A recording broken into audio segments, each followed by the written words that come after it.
Every team has ideal draft targets in the first round. Let's talk about the 5 players the Cincinnati Bengals should draft when they're on the clock at 17.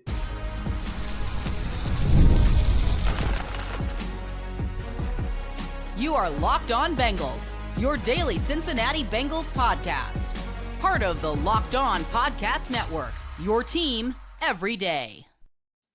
What up, Bengals fans, and welcome to another episode of the Locked On Bengals podcast. I'm your host, Jake Liscow, joined today by Joe Goodberry, Bengals draft content creating godfather and author of The Sheet, or leader of The Sheet Project. You can find his work on Twitter at Joe Goodberry and on the Bengals on the Brain YouTube show on the First Star Logistics YouTube channel.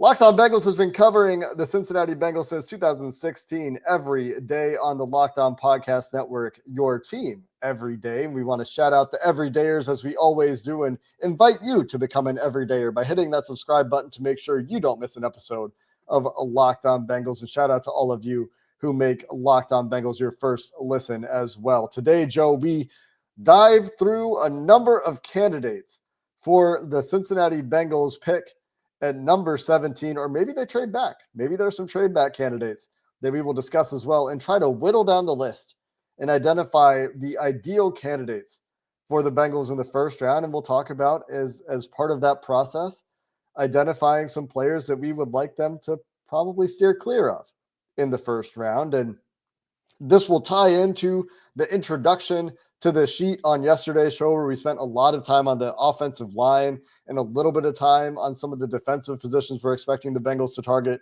We're going to have more time to dive into some of those defensive players, especially in the first round. In today's show, we're going to have a couple more shows to dive into that in a little bit more depth, as well as I know there are different questions about different players and all those things now that the sheet is out there and in the wild. But Joe, let's start with a list of players that could be considered for the Bengals at 17, eliminating for the most part guys we don't expect to be available to the Bengals. We expect to be long gone, but right there's a lot of guys that could be in contention. We got 16 players, 17 players maybe on a list right now that we're going to try to talk through today. And that includes a lot of the guys we talked about yesterday. Where do you think that that list starts? What are those 16, 17 guys?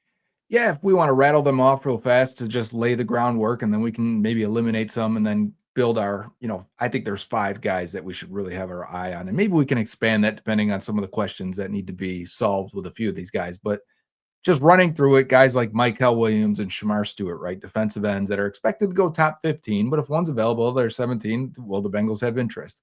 Tyler Booker, the guard from Alabama, was considered a top 15 to 20 player throughout the process until the combine came. What are the Bengals going to feel about him? I think other guards, Gray Zabel, Donovan Jackson, need to be talked about. Are they good enough for 17, or are they a trade back option? And then what if guys that should go top 15 are still there, like a Josh Simmons, Will Johnson, Colston Loveland, right? If they're there, how do the Bengals feel? Is that a clear BPA on the board? And then you have different type of questions you need to answer for Jihaad Campbell for injuries, Mike Green and James Pierce for character and background. And then you have probably what we think is the cream of the crop here of Malaki Starks, Nick Emmanwori, Walter Nolen, Derrick Harmon, and Kelvin Banks. So that's the list to start from. Is there anyone you want to eliminate right away? Because I think we are in agreement on a few of these guys here, and we can talk about why. Or do you want to start with the guys we really want at the top? Yeah, we could probably knock some off. And the guys that we're going to talk about the reasons we would like to see the Bengals draft them, I imagine those will be longer conversations. But I like the way you organize it. I have it organized very similarly. I have 3 clear-cut guys. I have the groupings a little bit differently than you. I have the 3 clear-cut guys at the top, and we'll get to those. And then I've got the safeties and Jihaad Campbell in the same group. Although there are different questions for those guys, I see them as prospects from an on-field perspective in a similar light as defensive playmakers, but defensive playmakers at, on paper, lower value positions, right? Linebacker, a little bit considered by every single person who watches the NFL, and financially lower value positions than defensive front players and offensive linemen, etc. And then you got Green and Pierce in the group for as you mentioned, off-field reasons that will be for teams to answer, and largely information that will not be available to us on the outside. And then I've also got the potential fallers, the Will Johnson, Josh Simmons, Colston Loveland group, the guard group of Gray Zabel, Donovan Jackson, and then the guys to eliminate right away in a group.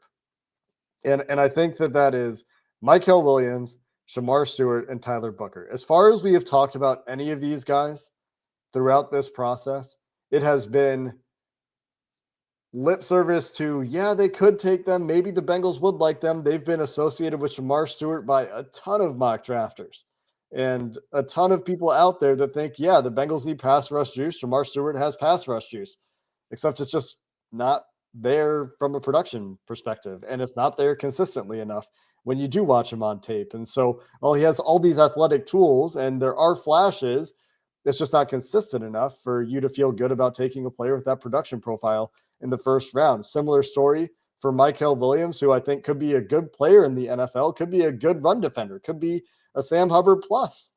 But are you taking that in the first round? Given the other options, the answer I think we agree on there is probably not. And Tyler Booker, we talked about yesterday, it's mostly athleticism related issues there. If he tested like an above average athlete, you probably would feel pretty good about Tyler Booker in the first round. He did not, and the pass protection and other PFF data also brings him down a little bit. So those are guys that our sheet tells us that we talked about yesterday. Here are reasons that you want to steer clear in the first round.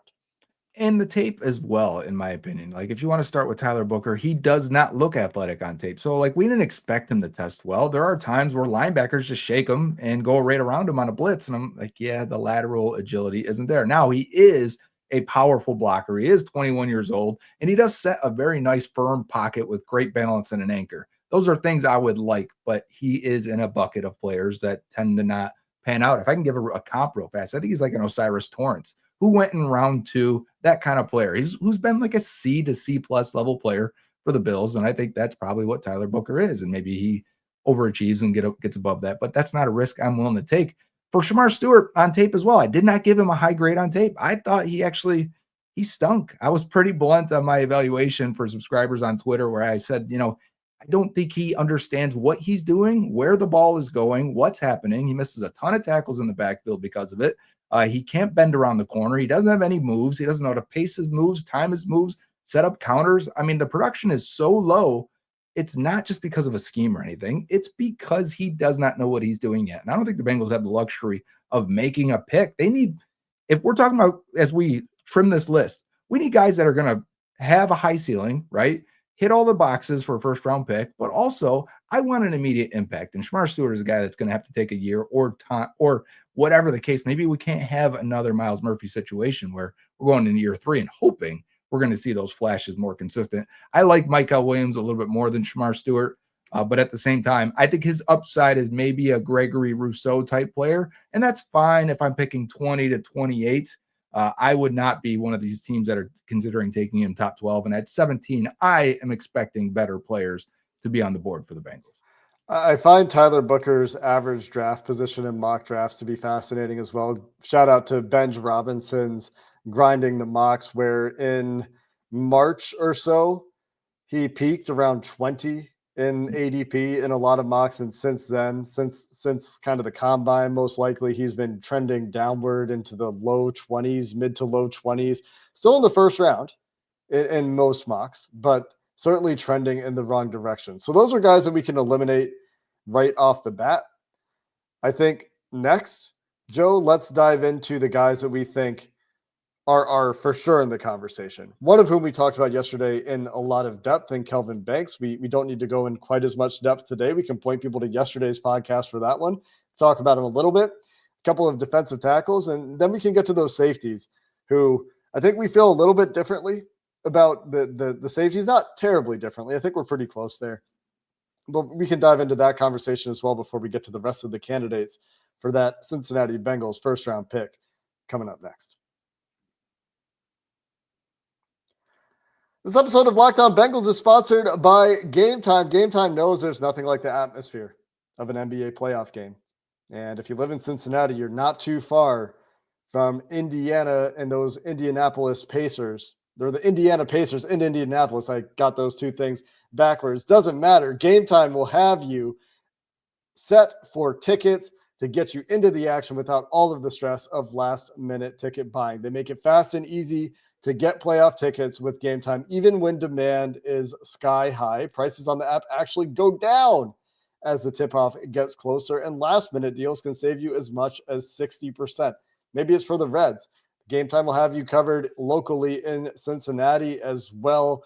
And it's not just last-minute deals. They've also got all-in pricing, which means there are no surprise fees at checkout.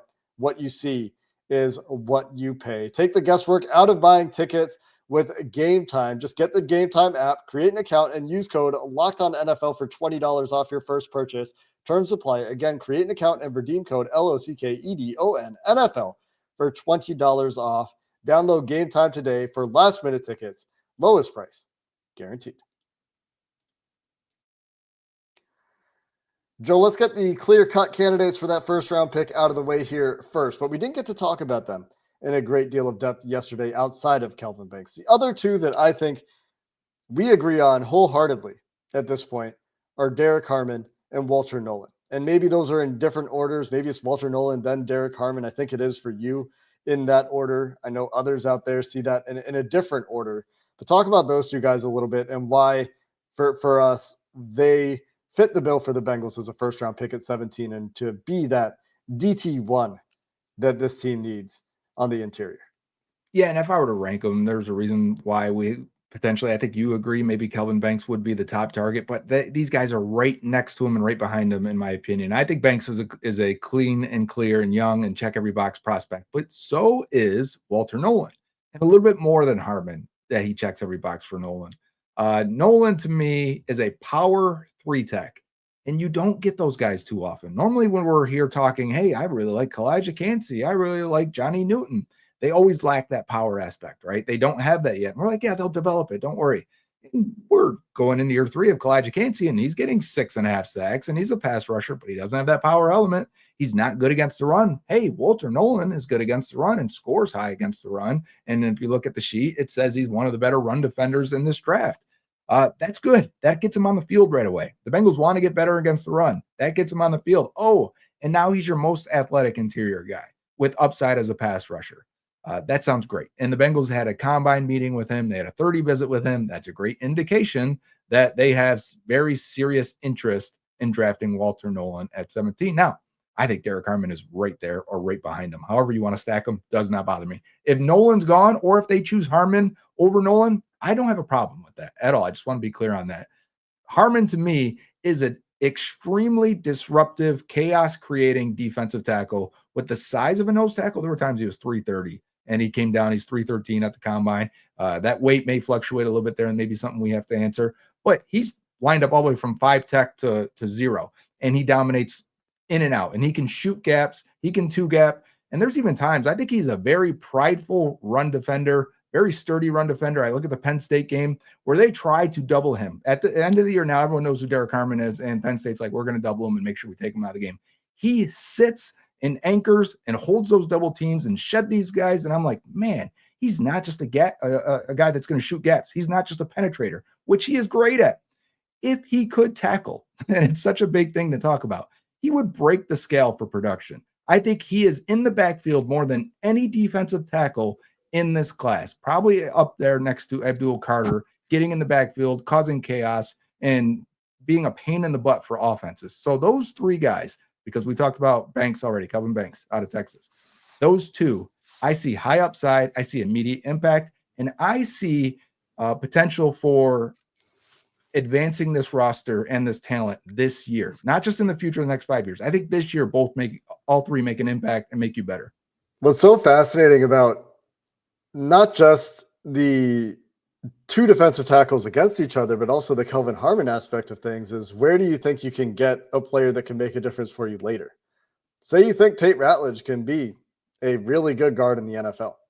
You can get him, say, in the 2nd round. Mm-hmm. And I know the simulators would have you believe 3rd round. Or name your favorite 2nd or 3rd round tackle to guard prospect. How does that change your calculus as you're trying to stack the board? If you have your pick of the litter of all 3 guys, and maybe Kelvin Banks is the cleanest prospect, but you feel like there's a cliff at defensive tackle and there's less of a cliff And certainly you're taking a step down in terms of quality of prospect, but you can still get solid or better starting level guards in the second round of this draft, where you feel like you can with some of those tackles. I think that becomes very interesting. The other thing that's really interesting about this is when you just put the tackles against each other. Which of those things do you think you can coach up? Do you think you can help Derrick Harmon find the club he's missing in his bag that will help him finish more plays in the backfield?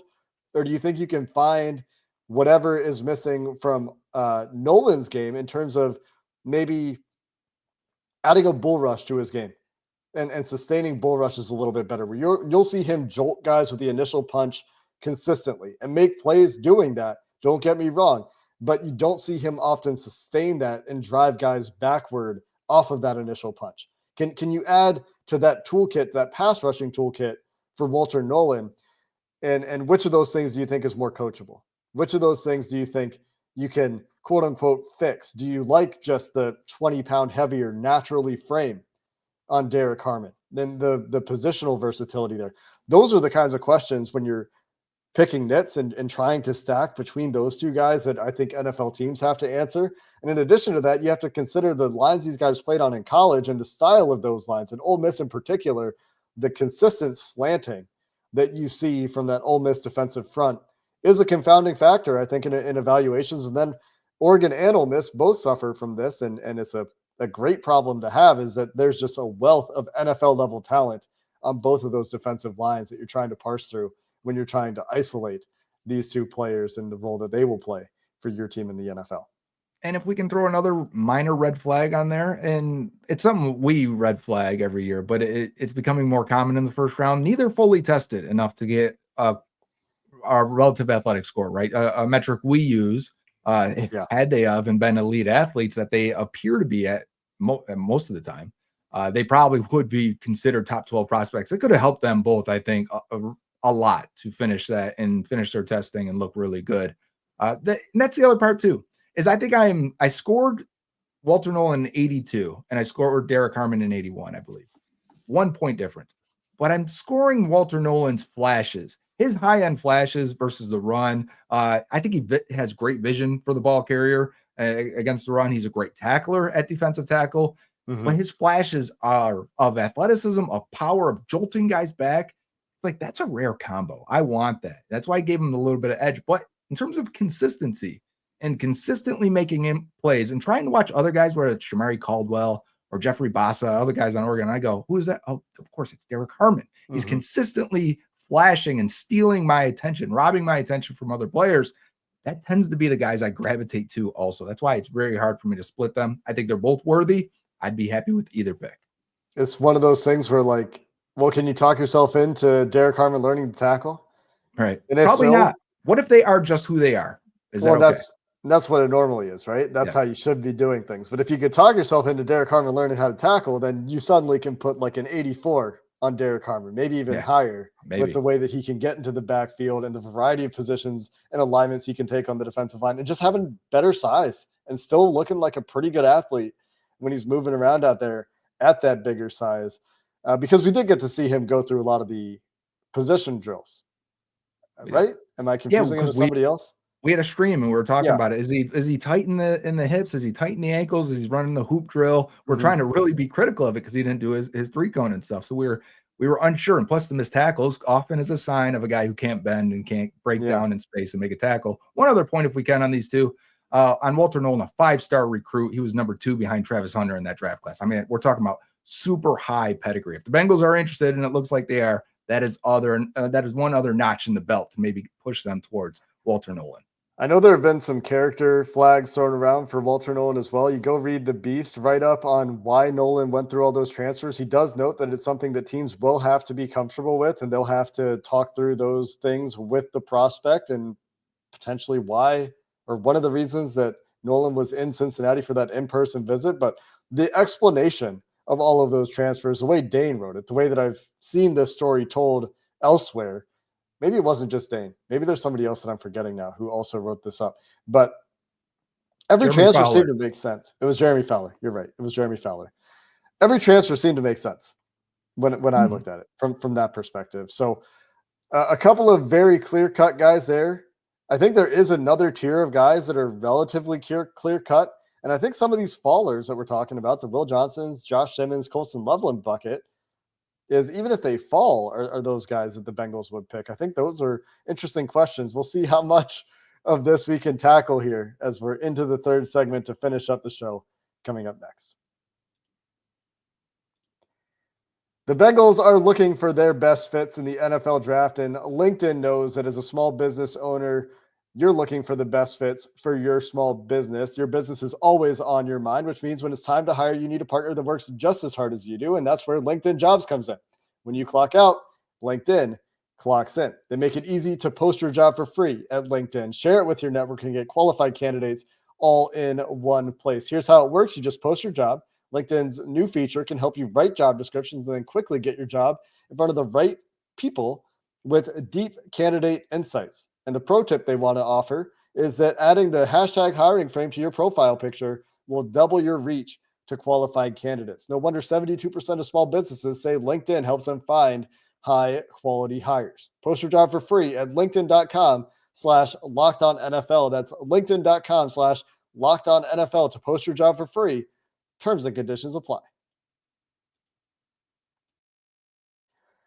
Joe, we've got some ground to cover here and a number of prospects to discuss. Let's start with the safeties. Those are guys that I know you feel pretty strongly about that should be in the conversation with Derrick Harmon, Walter Nolen, Kelvin Banks Jr. as guys that would make a whole lot of sense for pick 17. Yeah, and I'm going to try and be quicker and not go in as much detail, but these guys are a big conversation, and maybe we'll have that more when we do a mock draft later this week, and we can discuss them when they're on there. But I think they're misunderstood a little bit. So we have Malaki Starks. I'll start with him because he was considered a top 12 to 15, potentially maybe top 10 guy. If he would have finished his third season the way he played his first two at Georgia, his first two were amazing. It's part of it's not just combine testing that has knocked him down or cooled off the NFL a little bit. It's that he just didn't take that next step. So teams, we see this every year, like, oh, this guy's a top 10 pick next year. Yeah, but the caveat always is if he takes another step. Starks didn't. And in fact, Georgia started using him a little bit differently and started making him the star of that defense and started making him, hey, we need you to cover this guy, whether it's on the boundary, whether it's in the slot, more strong safety stuff, not just using his really great range as a free safety. And because of it, he got attacked a little bit and got exposed. And maybe he's not that great of a man-to-man cover guy. I think he is. I think he's a good one, but he got exposed a little bit. They say character-wise, he's great. Leadership-wise, he's great. That range, amazing, right? He's similar size to Jesse Bates, probably a similar guy. If you're looking to finally replace Jesse Bates, it was never a Dax Hill that never played free safety. It's a Malaki Starks that did. And Starks also is going to give you great run defense and great tackling. He missed some tackles too. You're going to find that, but I think he's a willing and really great tackler. Like his angles and the way he approaches it, the way he runs down to hit these guys from the free safety spot, it's really, really good. Plus his ball skills. So you got range and ball skills. You'll see some of the greatest interceptions from a safety you have seen, whether that's the late one versus, what was that, Clemson or Texas, was orange and white team killing me, but it was late down the right sideline. And I think it was Texas. And then the one from Oregon, when he first came on the scene, I think it was 2 years ago, down the left side, very similar. Jump, contorting your body over your head, reaching behind you. It's A+ stuff. And I think he can be that guy. I think the Bengals will still like him. I always remind myself at this time, go back to January, look at the rankings. The Bengals are probably closer to that. And I think Malaki Starks is still pretty high on their board and worth this conversation. Yeah, Malaki Starks and Emmanwori, both guys trending in opposite directions. If you look at the average draft position in mock drafts, that's the grinding the mocks. I'll shout that out again. Benj Robinson does great work tracking mock drafts around the internet from mostly pros, but also weighing in some of the fan mocks as well in the process and getting wisdom of the masses kind of data. And Emmanwori been trending up, opposite for Malaki Starks to the point where they're both right in the same territory at this point. Emmanwori at 21st overall in the stack. 23 is his average draft position, which ranks him 21st. Malaki Starks right there at 24, which is 25th in terms of the ranking. And I know that's a little bit confusing, but those guys neck and neck. Yeah, just normal math stuff, as we often have problems with here when Joe and I try to talk about math on the fly. But a couple of strong, not by position, but strong as in prospect profiles, guys there. What about Emmanwori? Joe. A lot of time there, Malaki Starks, and a player that before the end of the season was seen, like you said, as a top 15 player. And then since then, everything that the way he finished the season, the way testing went for him, have seen the fall off there. Nick Emmanwori, on the other hand, goes out and tests great straight line speed, great jumps, and then all of a sudden is seen as the best safety in the class by many. Yeah, and for me, I was like a lot of people, he has this great combine performance. The agilities aren't there, so we always got to knock that and be aware of that, right? So great straight line athlete, that's 6'3", 220. Oh, and he's 20 years old on tape. Well, okay, now let me go look at this guy. Let me watch. And I'm expecting, people said Cam Chancellor. I'm like, oh, we get a Cam Chancellor enforcer 220 safety that can maybe play linebacker. Let's see it. No, that's not what he is. He said he patterned his game after Tyrann Mathieu, and you can see it. I think he's more of a slot box corner cover guy, overhang defender, very similar to Kyle Hamilton for the Ravens. His man coverage grade puts him in the 90th percentile amongst all safeties from PFF, according to our data. And you see it. And you see him jump routes and you see him flip his hips and run. I'm like, whoa, you should have done your agilities. There's some of that in you. They call him Nick the Eraser at South Carolina. They say his IQ is off the charts. He's the guy they went to and leaned on for adjustments and calls. And then you see him be a post safety at times, and you see him do it. It's only a few snaps per game. He plays a lot of strong safety, the majority. I think only 30% of his career snaps were in the box or at free safety. I'm sorry. So he is in the box a ton because he's covering the slot, covering tight ends, covering one-on-one. I will say he's a bit, for all the versatility I like in the size and the athleticism, he's a bit hesitant at times. And it's why I knocked his score 2 points lower than where I had Malaki Starks as an 82. I have Emmanwori as an 80 on tape. I really like Emmanwori, though. I think he can be a guy that, hey, for the next 5 years on this defense, who is the face of this defense? Who's the fast guy on this defense? Who's the guy that's a difference maker?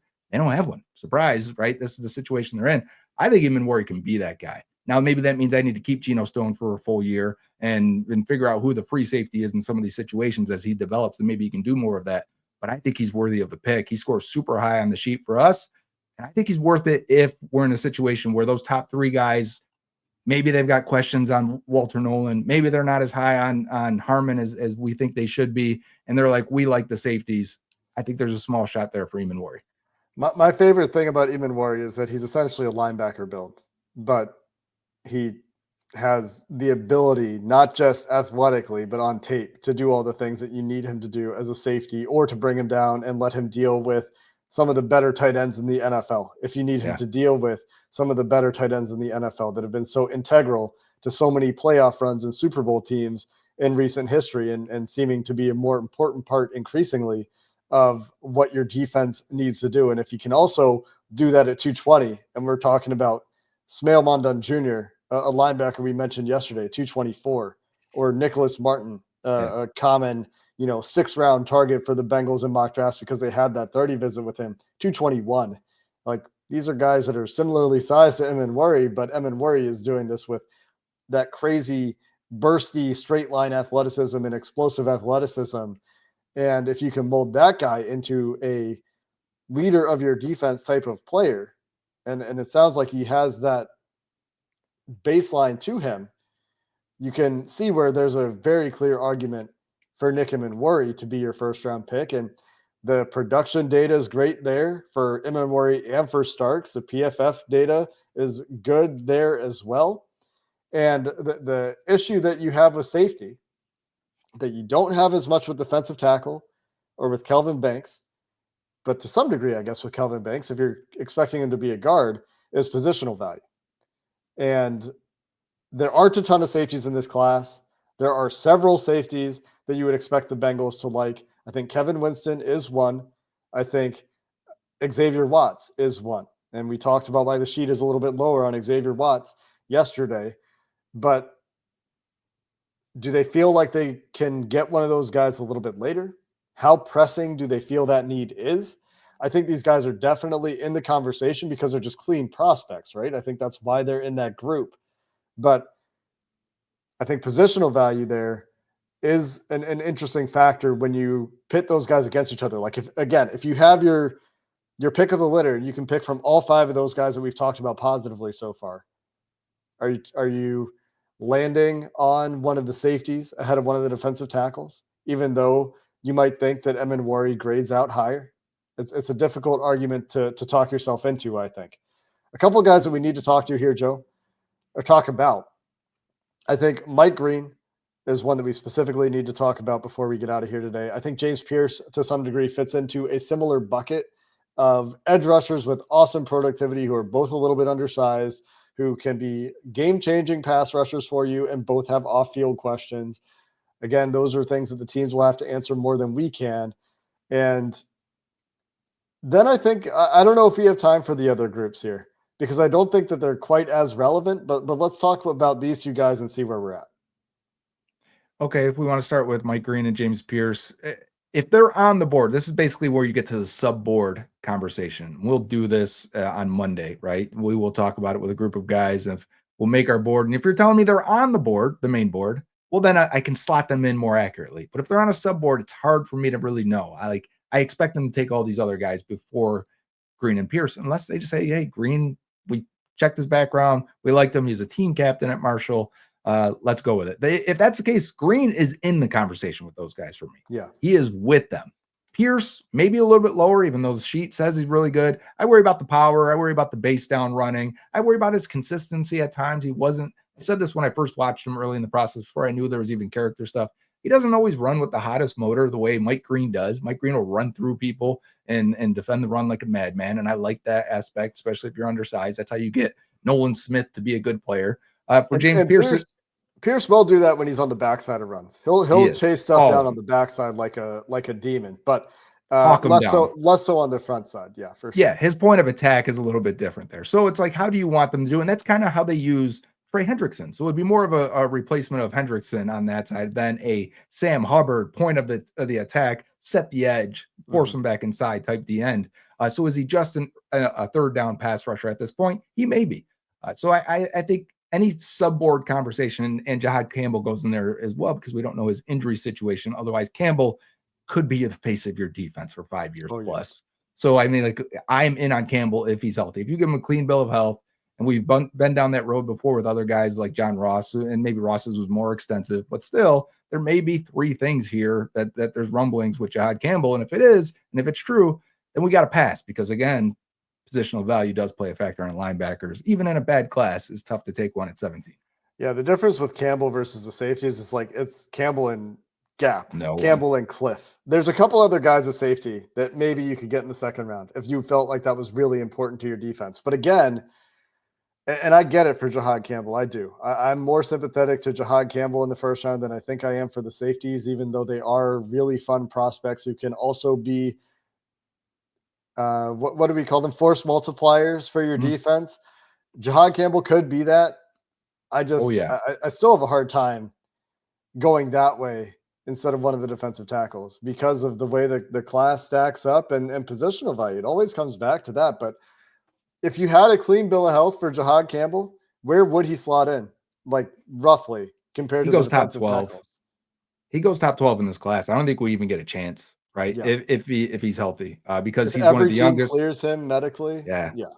He's one of the youngest players. I'm talking a guy who looks extremely smart on tape. Like you can't always tell, but you can tell with him because he's pointing out motions before they happen. He's pointing out pullers before they pull, like before the snap's even going. He's telling his DN, hey, the guard's going to come pull and get you. They're going to leave you on block. So make sure you're aware of this. And it's like, I want that. I want this guy that could be, if someone asked me for a comp today, he's Roquan Smith to me. Like, I want that. Roquan Smith in his prime was fantastic, a top 3 linebacker in the league that could change. He got the Ravens defense back where they needed to be. And that's what Jihaad Campbell feels like to me. And you know what I think about as I think about that, as we wrap this up, someone also asked us today, where would Chris Jenkins slot? Right. So if we're like, if we're ranking the defensive tackles this year compared to last year's grade, Chris Jenkins would be 7th on this class for defensive tackle. So if you don't get one, 17 and 49, they may just bank on Chris Jenkins. So I think that affects how you may want to do it. Maybe you take that D tackle in round 1 to clear it up. We got our DT number 1. We don't have to worry about it. All these other guys can still help the team. We can have 5 active on the, half the season if you want to at defensive tackle. And then we figure out the other positions. And I think that's the way I'm leaning with a week to go. And I think we're under the impression that the Bengals would really like would really like Nolen, but I wonder if that plays into Harmon a little bit with his ability to be a little bit more versatile. Like he could take some snaps at the nose. You wouldn't feel terrible about that with his size. If you needed to put him out over a tackle and let him be Chris Jones a little bit and see if he has that in him, you could let him do that a little bit at times and see how that works out, because he does have that ability to just win immediately the way They those did it with guys do. BJ Hill. You don't think they do it with Walter Nolen and Derrick Harmon to kick him out at end? I think they would. Well, I guess my point is, do they see one of those guys as being better equipped to do that sort of thing than the other?